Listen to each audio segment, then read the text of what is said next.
যে পরিবারের বড় ছেলে সেই বলতে পারে যে তার জীবনে কতটা কষ্ট। একটা মানুষ সবচেয়ে বেশি কষ্ট পায় নিজের আপনজন মানুষ থেকে। উল্টো তারাই আমাদেরকে নিয়ে হাসি ঠাট্টা করে।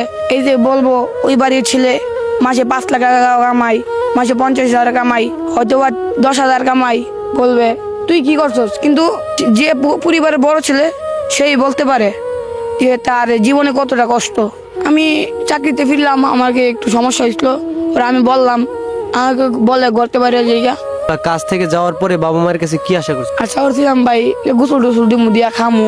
আমি সব পড়লাম আগে, যে খাওয়া দাওয়ার আগে সব পড়লাম। পরে তারা বললো করতে পারি জায়গা। পরে আমি গোসল দিলাম, দিয়ে একটা কাপড় একটা প্যান্ট কিনলাম, পিন্ধার পরে আয়সা বললাম।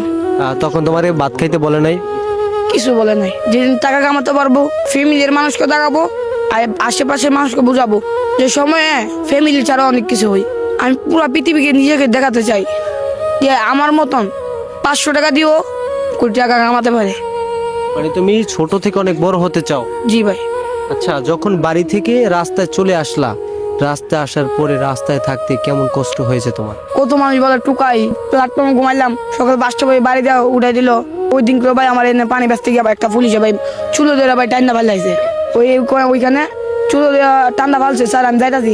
তারপর আমার 3টা বাড়ি দিয়ে বলে ওইটা 300 টাকা দে, আর না ক্যাশ লিয়ে যাবো। পরে আমি কই স্যার আমার কাছে 70 টাকা নাই।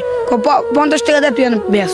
এগুলো আমি আশা করি না একজন সরকারি মানে চাকরিওয়ালা মানুষ যদি এইসব বলে, যাদের কাছটা আমরা উৎসাহ পাই যে তারা আমাদের একটু বেচতে দিবে, হকার টকারকে হয়তো বেচতে দেখ আর না দেখ বের করে দিবে, সমস্যা নাই। সরকারি জায়গা আমাদের মানতে হবে। আচ্ছা, এই কষ্টগুলো কখনো কি তুমি ভুলতে পারবা?